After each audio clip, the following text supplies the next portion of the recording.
Welcome back to the channel, everybody. Let's get after it. You won't believe this crazy discovery about 9/11. Everybody knows that on September 11th, 2001, the Twin Towers in New York City were struck by two airplanes and both towers collapsed to the ground. Thousands of people were killed and the damage was devastating. However, in 2010, workers excavating the crash site discovered something very strange. They discovered the remains of a 30-foot-long wooden boat that was buried underneath the 9/11 rubble. The question soon became, how did a shipwreck end up 22 feet beneath the World Trade Center? Scientists began to research and analyze the wood that was found from the ship. And in 2014, they were able to conclude that the ship was built around the 1770s, around the same time as the Declaration of Independence. And it's believed that the ship was sailing through lower Manhattan where it sunk. And as New York City began to grow, the city of Manhattan expanded right over the top of the ship. That's not surprising. Very cool find, but not surprising at all. I would imagine there's even more ancient history to uncover all over the North American continent if we just started digging. It's cool to see stuff like this unearthed, though, that's still intact enough after all this time that you can clearly make out what it is. I just wonder what else New York was built over the top of. There's no telling what lies beneath that city that we'll never unearth. Oxford officials at a Board of Health meeting have approved a recommendation to issue a 6 p.m. curfew to keep residents safe from high levels of EEE. People at that meeting not happy. Please don't do this to our kids. 800 kind of petitions. Officials approving the recommendation say they aren't banning people from going outside, but instead putting safety measures in place. They suggest the 6 p.m. curfew lasts until September 30th, and starting October 1st, the curfew will shift to 5 p.m. and last until the very first frost. Oxford is one of 4 towns at critical risk for EEE right now. Douglas, Sutton, and Webster are also listed as critical in the state. People who attended the meeting believe the move will hurt after-school activities, including sports. We have probably well over 150 people that are here to stand up for their kids, to make the parents, have their own decision, makes their decisions. Last week, an Oxford man in his 80s tested positive for EEE, the first such case since 2020. We spoke with the Department of Public Health on what people should do if they live in an area with high risk levels of EEE. Areas of high and critical risk, we really want people to be thoughtful about when they time their outdoor activities. Mosquito activity, feeding activity really peaks at dusk and dawn. And you can see the latest state map to see the risk level in your community. We have it posted on the More section of Boston25news.com. This was one that I had to look up. I've never heard of EEE before today. Here's what I found. Eastern Equine Encephalitis virus is spread to people by the bite of an infected mosquito. Only a few cases are reported in the United States each year. Most cases occur in eastern or Gulf Coast states. Although rare, Eastern Equine Encephalitis is very serious. Approximately 30% of people with EEE die, and many survivors have ongoing neurological problems. Symptoms of Eastern Equine Encephalitis can include fever, headache, vomiting, diarrhea, seizures, behavioral changes, and drowsiness. There are no vaccines to prevent or medicines to treat EEE. I don't know how serious this is going to get, but a 30% mortality rate doesn't sound like something to play with. Though we've been severely misled on mortality rate data in the past, so I don't know how accurate that is. They certainly don't need to enforce a curfew over this, though. Do the mosquitoes only bite if the sun isn't out? How about trying something that makes some actual logical sense instead? Check this out. You can play with the spot. Oh, awesome. But yeah, watch this. Just bring it over to us here. It's not crazy. No way. That's a startup called Reflect Orbital, and they allow you to order sunlight at night from your phone. The way it works is that they have a bunch of mirror satellites in space, and when you order light, they just redirect the light from the sun all the way down to your location on Earth. And it looks like this from your location. And I guess they use this to power solar farms at night, or you could maybe order it if you're lost in the forest. I feel like this video might be a fake demo. I mean, these guys had this video on YouTube 5 months ago where they did the same thing using mirrors and a balloon. But that's by far the craziest idea I've heard this year. It has to be illegal in some way, right? You can't just order sunlight on your friend's house at 3 a.m. So I went and checked out the website for this company, and while it does, the website looks legitimate, There's just no way this is really a thing. It has to be a joke. How in the world could this possibly be allowed? I honestly think that this is someone trolling the internet. It only costs like $12 to create a website, and if they've already been shown to be faking this effect with mirrors and hot air balloons, then I would say that they're likely still using that same method to pull off this video and just making false claims about having some satellites with mirrors floating about overhead. Hey, if you're enjoying this video and you like this kind of content, I post a new one just like it every day, Monday through Friday at 3 p.m. It'd be awesome if you'd hit that subscribe button and come back tomorrow to join me. Also, we launched a new episode of the podcast today. Don't forget to check it out. The link is in the description. The 26-year-old man who carried out the knife attack in Germany yesterday, where he deliberately cut people's throats, killing 3 and hospitalizing 8 others, is from Syria seeking asylum in Germany. He was arrested yesterday evening at the asylum seekers accommodation he was being housed at the German taxpayers' expense, obviously. Is it any wonder that people across Europe are getting angry and expressing that anger? Jamie Michael, a British ex-Royal Marine, expressed his anger in a social media post after the tragedies that recently unfolded in Southport. And although he's pleaded not guilty to stirring up hatred, he's been remanded in custody until his trial February next year. He's one of many people who's lost his freedom for non-physically violent protest. Yet we have violent thugs that attack and hospitalise our police officers, like we saw in the 2 incidents at Manchester Airport recently, bailed, not even charged, wandering around our streets. Does that make sense? Is that consistent? 2 things are clear. 2-tier policing is real, and we're no longer allowed free speech. It's gone. We're meant to go down quietly with the sinking ship. But will we? I'm not so sure. What do you think? Let me know in the comments and follow for more news, views, and uncomfortable truths. It makes perfect sense when you think about the fact that they want the system to fall. They want to rebuild a communistic dictatorship out of the ashes. And how do you destroy the system? You release all violent criminals into the street to sow chaos into the population, and you detain any voices of reason that could possibly lead others to resist the agenda and start pushing back. When you take those goals into account, this all makes perfect sense. There's something wrong in this country telling people it is okay to work 3 jobs, not see your kids, not see your loved ones, not take a vacation, and God forbid you get sick, okay? And I still got a job at home because I'm a mother. Because let's not forget, I don't get a day off. And I got to figure all that out. How are we going to eat? How are we going to pay rent? How are we going to pay the utility bills? That every single thing went up after COVID. Not one thing stayed the same. And neither party ever talks about what is really going on in this world. Because I'm not even going to say the country. What is really going on in this world? There is no scarcity. It is, how do we pit people against each other so they're too distracted to see everything that I'm too addicted to consuming, and how much profit I'm making, and more profit, how many more houses one individual can have, how many yachts can one individual have, and you're gonna arrest me now that I make a tent city? Yeah. So if I take the scraps from the trash and make some kind of shelter for me and my children, whatever, I am a human being first. With what conscience are you criminalizing poverty? And it's not going to stop just in the United States. The poor of the world, not just this country, are fed up. And let's not leave out rural communities. I live in Haines City, Polk County, Florida, okay? But do you think that the poor and rural communities have transportation? They don't. There's absolutely not even a sidewalk to walk on, because I am giving the message of stay poor, stay hidden, and die silently, okay? If I get a job, how do I get to that job? If I even get it when I'm in a rural community, okay? Let's not leave those folks behind. There are hundreds of thousands of people living in trailers across the United States who are paying $1,600 a month in rent for a trailer. A trailer. Can you afford $1,600 to be living in a trailer? How many jobs do you need to have? Because I personally have 2. I have seasonal jobs and I have other jobs, part-time jobs that I do. I have a girlfriend who works 3 jobs to live in a trailer. I honestly don't know what could be done about this other than a complete overhaul of our entire system. The middle class has been completely destroyed in this country, and none of the people were added to the top 1%. They were all added to the bottom of the barrel. Prices just keep going up while the opportunity to make a living wage gets lower and lower by the day. I do think that this will all self-correct in a sense, though. The market will have to adjust itself soon, or these rich people won't have any poor people to make money off of. Sometimes you just come across a video and say to yourself, everyone needs to pay attention to this. Please watch this for the next 3 minutes and let me know what you think in the comments. The final goal is to eradicate humanity as we know it.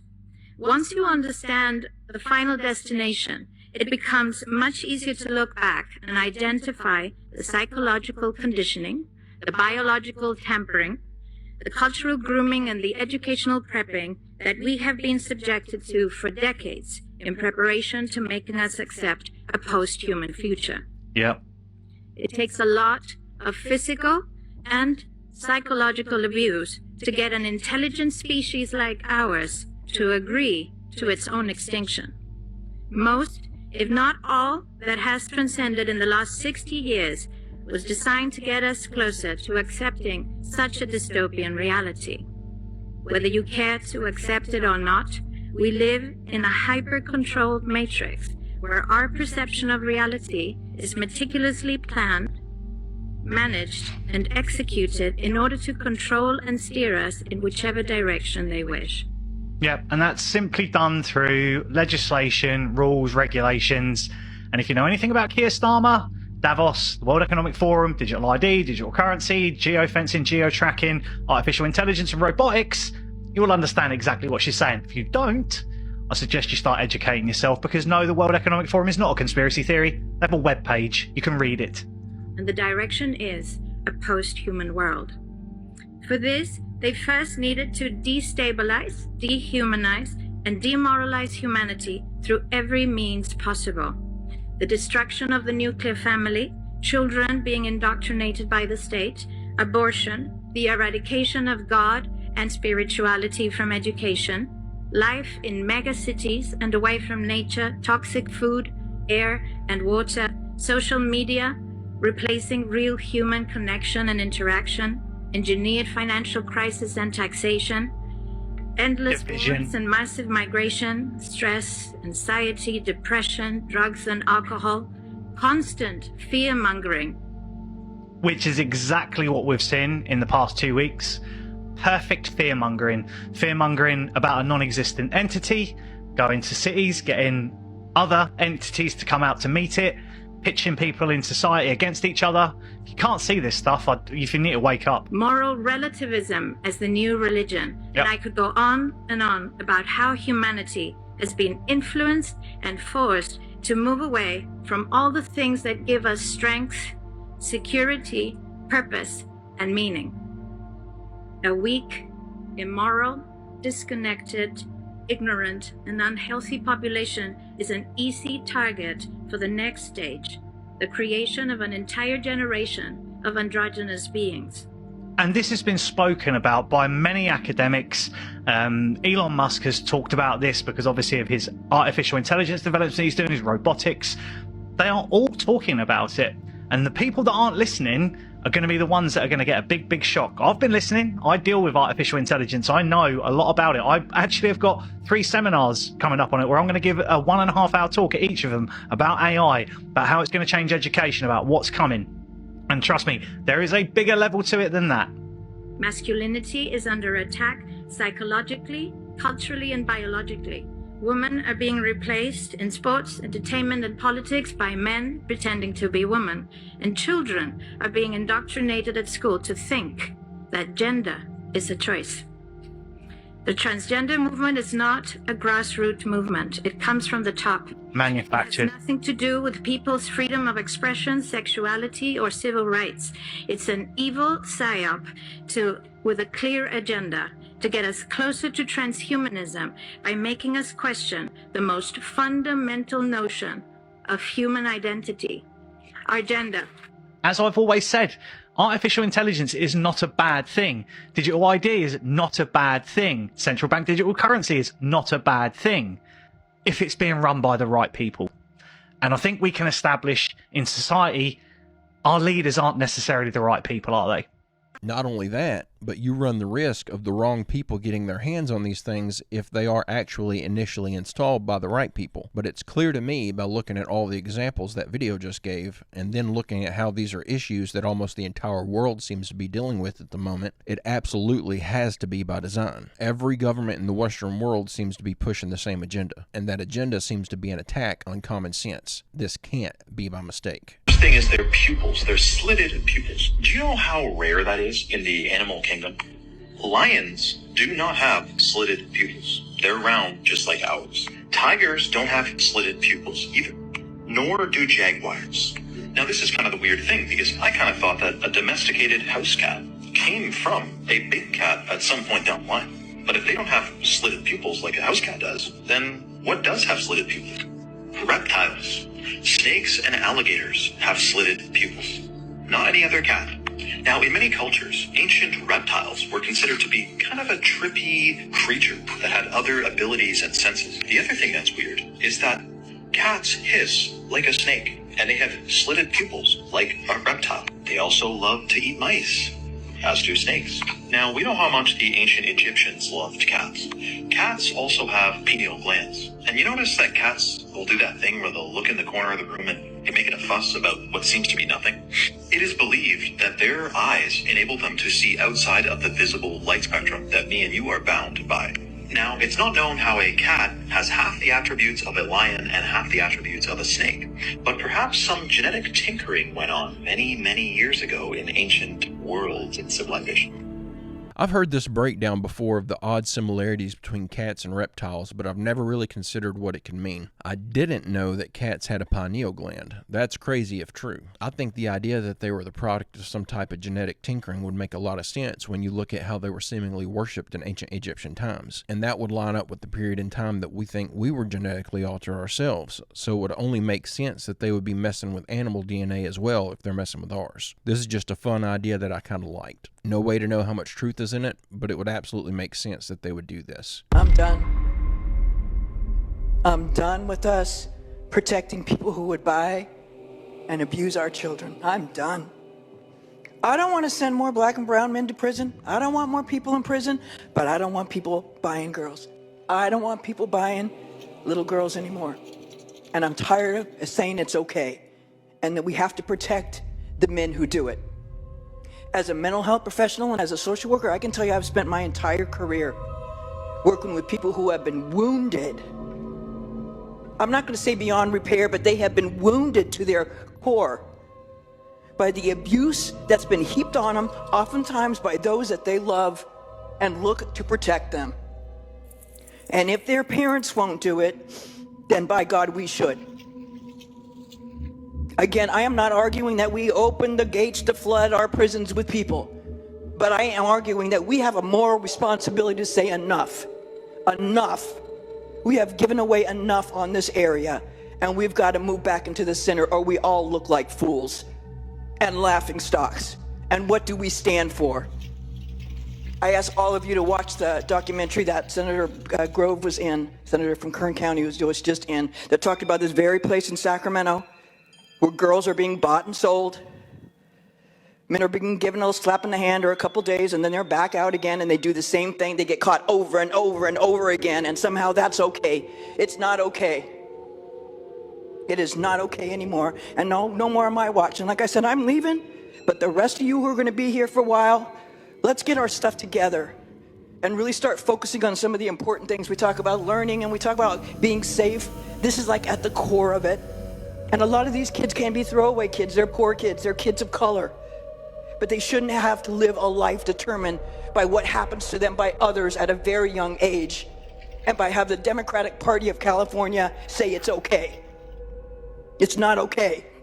And I'm not doing it anymore, and I hope none of you do too. We have to be able to draw a line, and for me, I'm drawing a line. I urge your I vote. It's about time. I've been waiting to see just how far some of this stuff can go before the people involved in protecting this nonsense actually wake up and see what they're actually contributing to society. I only hope that her words wake others up and this stuff starts to get fixed. It's going to take a lot more than just one person waking up, though. They described these flaming Roman shields in the sky that would follow them from battle space to battle space. So it is quite possible we are dealing with something that could be potentially not necessarily even from outer space. Believe it or not, it could be from right here. It could be right from this planet. We're just now at a point where technologically we're beginning to interact with it. I'll give you another case in point. Up until very recently, the last 100 years or so, we believed as a species there were only two types of kingdoms of living organisms, and that was animal and plant. And then about 150 years ago, we realized that fungi was its own kingdom of life form. And about 100 years ago, we realized there were these little microorganisms that someone famously screamed, little beasties, little beasties. And there's a whole another kingdom of life form that has been invisible to us since we've been Homo sapiens sapient. And we just now realize, and by the way, the biomass of that one kingdom alone outweighs the total biomass of the animal and plant kingdom put together. And it's been completely invisible to us. So we have to be very careful going down that road when we say, well, if it's not ours and it's not from Earth, it must be from outer space. It could be, but there's other options as well. I think this idea makes no sense. We're talking about aliens or these beings without knowing definitively that they exist, because we have enough circumstantial evidence to make their existence likely. Clearly, with as many reports as there's been of people having first-hand experiences with beings in Antarctica, someone is in the know and they don't want the rest of us to be let in on the secret. I don't think it's that we haven't discovered them yet, but that we have made the discovery and it's being hidden from us to keep us out of the loop for whatever reason. One Heights man says he saw a UFO and has part of the spaceship to prove it. KCAL News anchor Chris Holmstrom is here. And Chris, you spoke with him about this. Yeah, it sounds like a wild story, but what's crazy about it is the federal government's actually investigating this case, which makes you wonder what's really going on. All right, so this man, Jose Padilla, he was 9 years old back in 1945. When he says he and his friend witnessed something they'd never forget. He used to carry a suitcase with him, wear a fancy-looking hat. 87-year-old Jose Padilla of Roland Heights is recalling a brush with infamy he had as a boy. I used to see Robert Oppenheimer.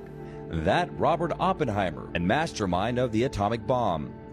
Padilla grew up in San Antonio, New Mexico, some 13 miles from where the bomb was first tested in 1945. Jose recalls seeing the dapper physicist frequently near the Al Bar, a local gathering spot still operating today. He had an office right behind the Elbow Bar. That office, now a shack Jose has visited frequently in recent years to try to make sense of a series of events in the summer of '45, starting with the A-bomb detonation at New Mexico's Trinity site near the White Sands Missile Range. I was drinking my chocolate milk on vacation when like a lightning showed up. The glow of a mushroom cloud could be spotted up to 150 miles away. It knocked me to the ground. A month later, Jose and a playmate were riding on his father's ranch and heard another boom. I told my friend, it must be another test from the bomb. And he says, no, it's not a bomb. Look at the smoke coming out of the ground. It appeared to be coming from an avocado-shaped aircraft. This is an artist's rendering. All of a sudden, 3 little, I would say, kids got up of it. They were kind of sashaying and running around in circles. He says they resembled extraterrestrials he's since seen in the movies. They walk like us, but they look like a fire ant standing up.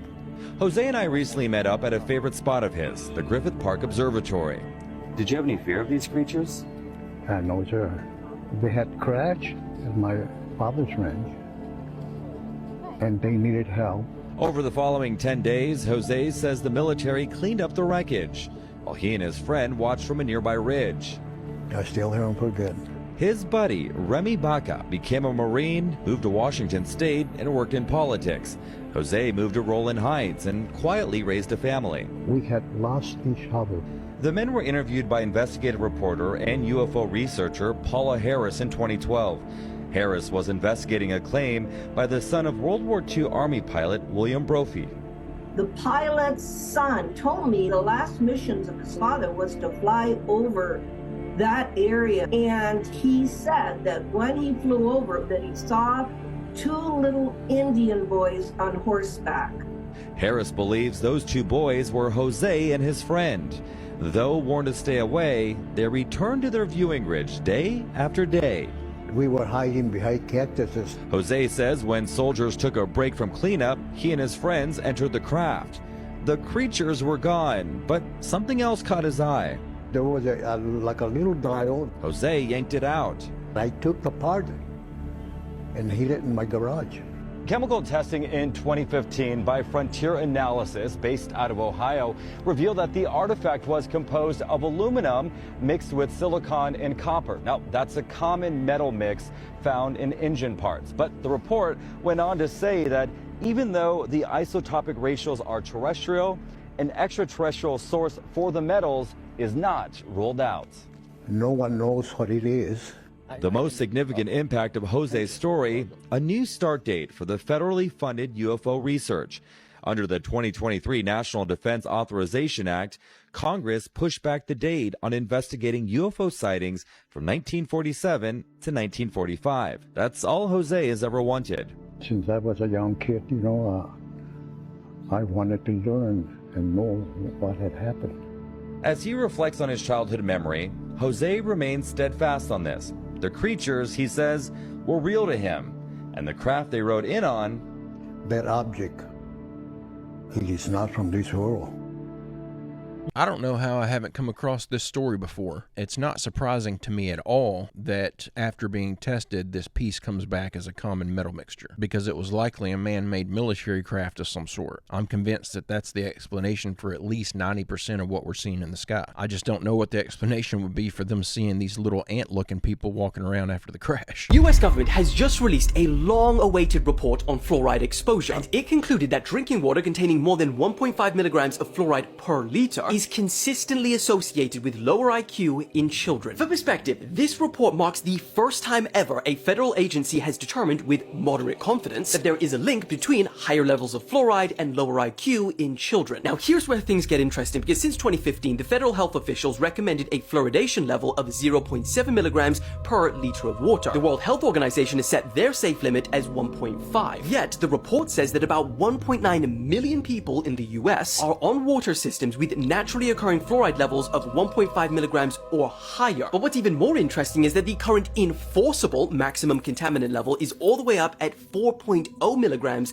per liter. That's more than double the World Health Organization's safe limit and more than 5 times the federal health officials. And what's more is that this 4.0 milligram standard is designed to prevent things like skeletal fluorosis, which is a potentially crippling disorder that causes weaker bones, stiffness, and pain. Now on the flip side, the report did not come to a conclusion about the risks of lower fluoride levels, because remember, that's also a consideration, saying more study is needed. It also did not answer what high levels of fluoride might do to adults, because this was primarily focused on children. And for anyone who isn't aware, fluoride is a mineral that naturally exists in water and soil. And about 80 years ago, scientists discovered that people whose supplies naturally had more fluoride also had fewer cavities. In 1945, Michigan became the first state to start adding fluoride to tap water. 5 years later, federal officials came on board and endorsed water fluoridation to prevent tooth decay, but then continued to promote it even after fluoride toothpaste brands hit the market several years later. And while yes, you can ingest fluoride from a number of different sources, according to research, drinking water is the main source for Americans. And if the studies are still out on what too low of a fluoride dose does, then we need to just take it out altogether, since we know that too much is harmful. But I highly doubt that's how they're going to handle this. I'm sure that 10 years from now, we'll still have fluoride in our drinking water, because they're still going to be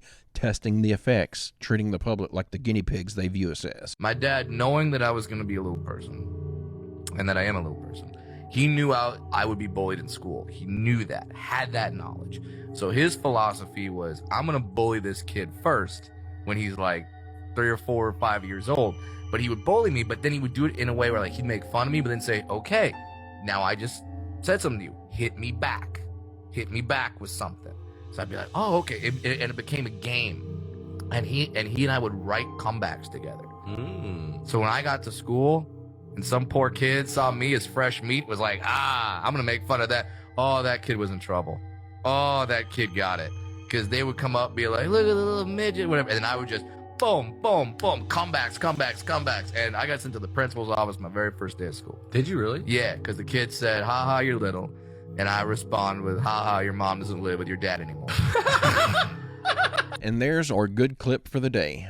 I thought this was absolutely worth sharing. Today's kids get so upset at the drop of a hat, and the smallest little off-color comment hurts their feelings. Teach your kids how to talk back to people, how to stand up for themselves. This world is going to try to knock them down from time to time. Give them some ammunition to fight back so they don't take everything so personal. This entire world needs to stop getting so easily offended. I feel like that's 99% of society's problems today. Everyone's just so easily offended. But guys and gals, I'm going to go ahead and end the video right there. I hope you enjoyed these clips we watched together today. I'll be back tomorrow with another video. I hope you come back to join me. Don't forget to leave a like and subscribe if you haven't already, and check out www.barry-stepp.com if you'd like to order yourself a shirt or a hat and help me support the channel. Also, don't forget to post your photos of your merch over in the Discord to get your photo in a video. But with all that out of the way, I hope everyone has a great, safe, fantastic rest of your day, and I will see you all tomorrow.